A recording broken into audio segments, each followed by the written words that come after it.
आप सभी का एक बार फिर से अर्जुन क्लासेस गोपालपुर के यूट्यूब चैनल पे।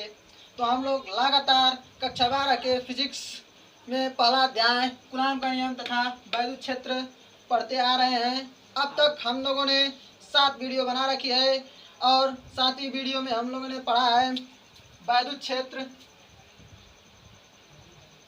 क्षेत्र और वैद्युत क्षेत्र की तीव्रता, वैद्युत क्षेत्र की तीव्रता और वैद्युत क्षेत्र की तीव्रता के लिए व्यंजक स्थापित कर लिया है। इस वीडियो में हम उससे आगे के कॉन्सेप्ट पर डिस्कस करेंगे। तो यदि आप हमारे चैनल पर नए हैं तो प्लीज़ इस अर्जुन क्लासेस गोपालपुर के चैनल को सब्सक्राइब कर लीजिए और ज़्यादा से ज़्यादा अपने दोस्तों में शेयर कीजिए, जिससे हम मोटिवेट हो सकें और हम जल्द से जल्द आपके लिए मैथ की क्लास भी लेकर आएँ। तो चलिए देर न करते हुए हम इससे आगे कॉन्सेप्ट पर चलते हैं। तो इससे अगला हेडिंग है, अगला हेडिंग डालिए, पेन और कॉपी आप भी निकाल लीजिए और अगला हेडिंग डालिए। अगला हेडिंग है इससे वैद्युत बल रेखाएं। वैद्युत बल रेखाएं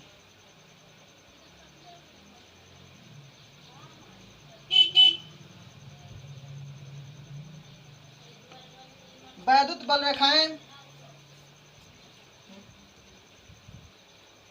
ये वैद्युत बल रेखाएं क्या होती है, पहले इसको हम समझ लेंगे, उसके बाद इसकी डेफिनेशन लिखेंगे। तो वैद्युत बल रेखाएं क्या होती है, मान लीजिए या कोई वैद्युत क्षेत्र है, मान ले रहे हैं कोई वैद्युत क्षेत्र है।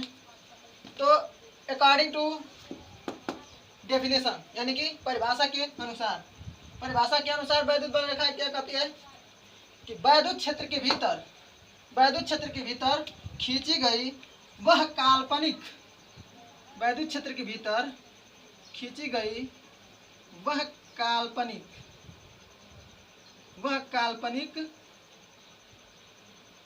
और निष्कोणीय वक्र, यह वैद्युत बल रेखाएं हैं। कुछ इस प्रकार खींची गई है, काल्पनिक है और निष्कोणीय वक्र पर इनके बीच कोई कोण नहीं बन रहा है, इसलिए इसको निष्कोणीय वक्र कहा गया है। इसकी दिशा इधर की तरफ है, जिधर तीर है। तो इसकी डेफिनेशन क्या होगी, वैद्युत बल रेखाएं वैद्युत क्षेत्र के भीतर खींची गई वह काल्पनिक और निष्कोणीय वक्र जिस पर एकांक और पृथक्कृत धनावेश चलते हैं, वैद्युत बल रेखाएं कहलाती है। वैद्युत बल रेखाएं क्या कहलाती है कि वैद्युत क्षेत्र के भीतर खींची गई वह काल्पनिक और निष्कोणीय वक्र जिस पर एकांक और पृथक्कृत धनावेश चलते हैं, वैद्युत बल रेखाएं कहलाती हैं। तो इसकी परिभाषा लिखिए, वैद्युत क्षेत्र के भीतर खींची गई वह काल्पनिक और निष्कोणीय वक्र, वैद्युत क्षेत्र के भीतर खींची गई वह काल्पनिक और निष्कोणीय वक्र जिस पर एकांक और पृथक्कृत धनावेश चलते हैं। पृथक्कृत का मतलब क्या होता है, पृथक्कृत का मतलब होता है अलग अलग। एकांक और पृथक्कृत धनावेश चलते हैं, वैद्युत बल रेखाएं कहलाते हैं। क्या कहलाते हैं, वैद्युत बल रेखाएं। तो हमें उम्मीद है कि आपको वैद्युत बल रेखाएं की परिभाषा याद हो गया होगा। तो चलिए हम इससे आगे के हेडिंग पर चलते हैं। तो इससे अगली हेडिंग है वैद्युत बल रेखाओं के गुण। वैद्युत बल रेखाओं के गुण। तो अगला हेडिंग डालिए, वैद्युत बल रेखाओं के गुण। तो वैद्युत बल रेखाओं के लिखिए, इसमें वैद्युत बल रेखाओं के निम्न गुण है। पहले समझ लीजिए, इसका पहला गुण यहाँ पर पहले हम वैद्युत बल रेखाएं बना ले रहे हैं कुछ इस प्रकार आप भी बना लीजिएगा। माइनस प्लस से माइनस की ओर इस प्रकार बना लीजिएगा।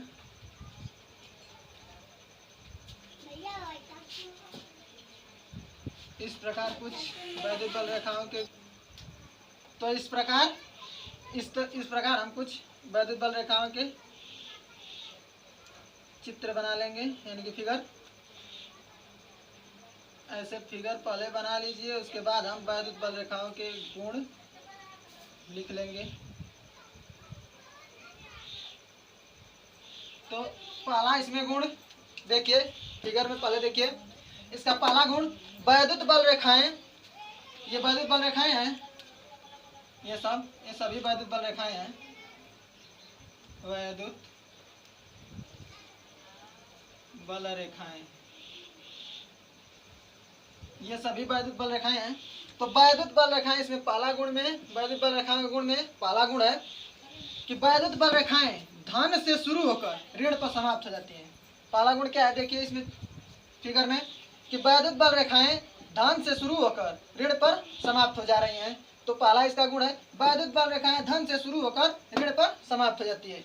दूसरा गुण इसका क्या है, दूसरा गुण है कि वैद्युत बल रेखाएं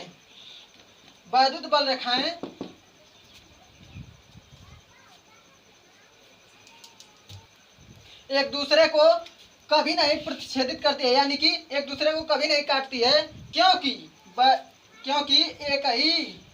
एक ही बिंदु पर दो वैद्युत बल रेखाओं की दिशा नहीं हो सकती। जैसे यदि वैद्युत बल रेखाएं एक इस तरह आ रही होगी, एक इस तरह आएगी, तो यहीं पर एक वैद्युत बल रेखा की ये दिशा हो जाएगी और एक ये दिशा हो जाएगी। यह कभी संभव नहीं होगा, ये कभी संभव नहीं होगा।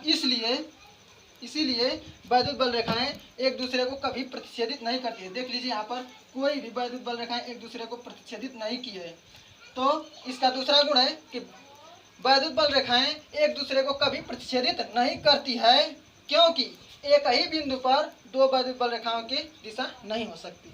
अब तीसरा इसका गुण क्या है, इसका तीसरा गुण है कि वैद्युत बल रेखा पर खींची गई स्पर्श रेखा, मान लीजिए वैद्युत बल रेखा है, इस पर स्पर्श रेखा इस प्रकार खींच दी, तो वैद्युत बल रेखा पर खींची गई स्पर्श रेखा वैद्युत क्षेत्र की दिशा को प्रकट करती है। इधर वैद्युत क्षेत्र की दिशा होगी, इसका ये गुण है एक। और तीसरा जो गुण है इसका वैद्युत क्षेत्र की दिशा को प्रकट करता है। तो वैद्युत बल रेखा पर खींची गई स्पर्श रेखा वैद्युत क्षेत्र की दिशा को प्रकट करता है। और चौथा गुण इसका क्या है, इसका चौथा गुण है कि वैद्युत बल रेखाएं एक खुली रेखाएं होती है। क्यों, ऐसा क्यों होता है, देखिए यहाँ पर प्लस पर से स्टार्ट हो रही है, और मतलब कि धन से स्टार्ट हो रही है और ऋण पर समाप्त हो रही है, यानी कि बीच में गैप है। कुछ इस प्रकार वैद्युत बल रेखाएं हैं, यह इस प्रकार मिली हुई नहीं है, ये इस प्रकार है, गैप है बीच में। तो यह एक खुली रेखाएं होती है। क्यों, बीच में गैप है। अगर इस प्रकार इसमें बंद रहती, इस प्रकार चलती अगर रेखाएं, तो ये बंद रेखाएं होती, पर इस प्रकार नहीं चलती है वैद्युत बल रेखाएं। तो इसका चौथा क्या गुण है कि वैद्युत बल रेखाएं एक खुली रेखाएं होती है। तो चलिए आप वैद्युत बल रेखाओं के गुण में पहला गुण लिखिए। हमें उम्मीद है कि आपको यह फिगर से अच्छी तरह से वैद्युत बल रेखाओं के गुण क्लियर हो गया होगा। तो चलिए लिखिए पहला गुण, वैद्युत बल रेखाएं धन से शुरू होकर, वैद्युत बल रेखाएं धन से शुरू होकर ऋण पर समाप्त हो जाती हैं। पहला गुण है वैद्युत बल रेखाएं धन से शुरू होकर ऋण पर समाप्त हो जाती है। अब दूसरा गुण लिखिए, इसका दूसरा गुण लिखिए। दूसरा गुण है वैद्युत बल रेखाएं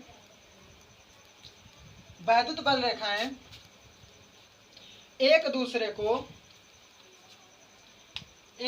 को कभी प्रतिच्छेदित नहीं करती है, कभी प्रतिच्छेदित नहीं करती है, क्योंकि क्योंकि एक ही बिंदु पर क्योंकि एक ही बिंदु पर दो वैद्युत बल रेखाओं की क्योंकि एक ही बिंदु पर दो वैद्युत बल रेखाओं की दिशा नहीं हो सकती।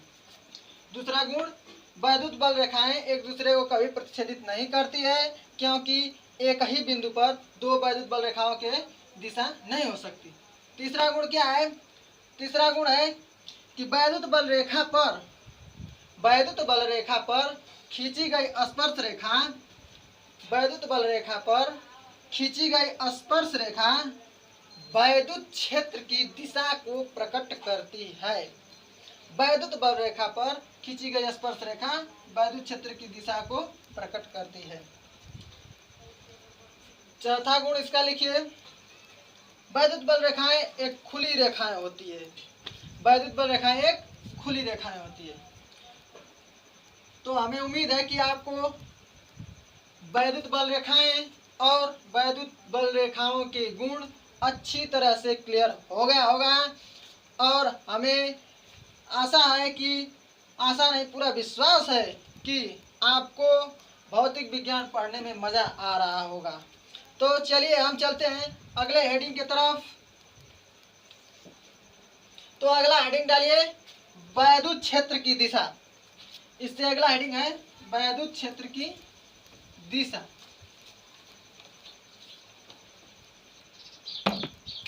वैद्युत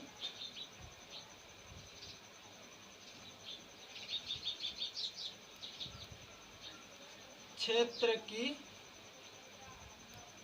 दिशा। हेडिंग डाल लीजिए, वैद्युत क्षेत्र की दिशा। ये वैद्युत क्षेत्र की दिशा क्या होती है? वैद्युत बल रेखा पर, हमने आपको वैद्युत बल रेखा के गुण में अभी बताया है कि वैद्युत बल रेखा पर खींची गई स्पर्श रेखा वैद्युत क्षेत्र की दिशा को प्रकट करती है। तो हम, और इसकी दिशा क्या होती है? वैद्युत क्षेत्र की दिशा धन से शुरू होकर ऋण पर समाप्त होती है। और इस प्रकार हम लिख सकते हैं कि वैद्युत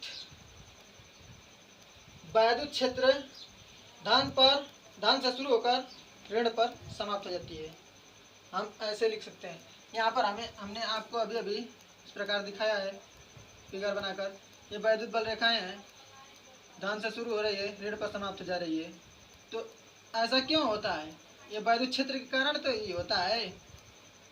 तो अभी हमने आपको ये बताया है कि वैद्युत बल रेखा पर खींची गई स्पर्श रेखा वैद्युत क्षेत्र की दिशा को प्रकट करती है। तो वैद्युत क्षेत्र की दिशा इधर है ना, इधर ही है, इधर है। यही जो वैद्युत बल रेखा की दिशा होती है वही वैद्युत क्षेत्र की दिशा होती है।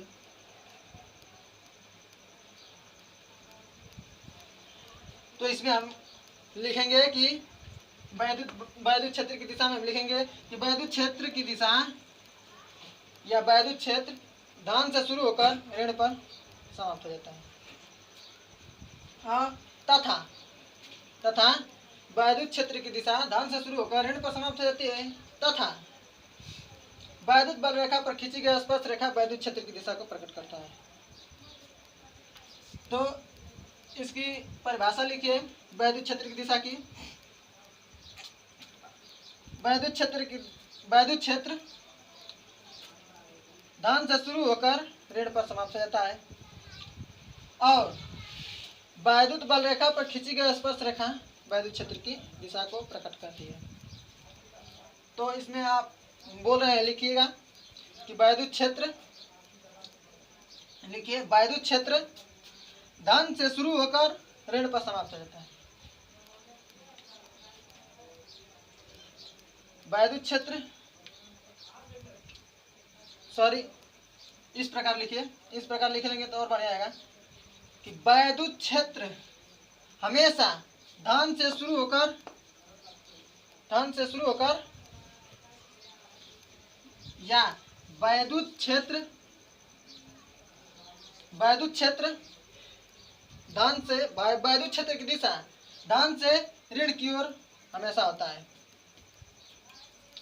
तो इस प्रकार लिखिए, ऐसे लिखेंगे तो बढ़िया रहेगा, आपको सुविधा हो जाएगी कि वैद्युत क्षेत्र की दिशा हमेशा धन से स्टार्ट होकर ऋण पर समाप्त होती है या धन से ऋण की तरफ होती है, धन से ऋण की तरफ।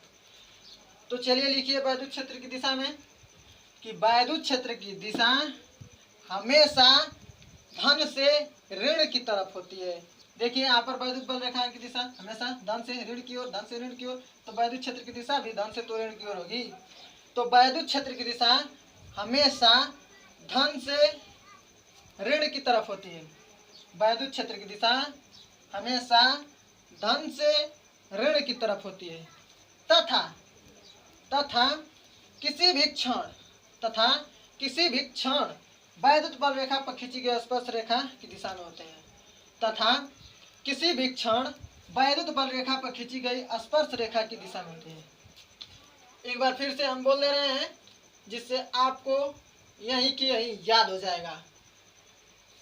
हमने आपको इतना बार परिभाषा बोल रखी है कि आपको यही की यही याद हो जाएगा। आप पूरा हमारे ऊपर पेशेंस रखिए, धैर्य रखिए और विश्वास रखिए। हम आपको इतना अच्छी तरह से भौतिक विज्ञान की परिभाषा बताएंगे, एकदम सरल तरीके से बताएंगे जिससे आपको यहीं के यहीं याद हो जाएगा। आपको रटने की ज़रूरत नहीं पड़ेगी और कभी भी भूल से भी परिभाषा रटने का प्रयास मत कीजिएगा, वरन इसको बनाने का प्रयास कीजिएगा। तो हम आपको सिखा दे रहे हैं, आप चाहेंगे तो अपनी भाषा में अपने नोटबुक में लिख लेंगे, जिससे एक फ़ायदा होगा कि आपको यह याद नहीं करना पड़ेगा, इसको रटना नहीं पड़ेगा। तो आप हमेशा यही ध्यान दीजिए कि परिभाषा कभी रटा नहीं जाता है, वरन बनाया जाता है।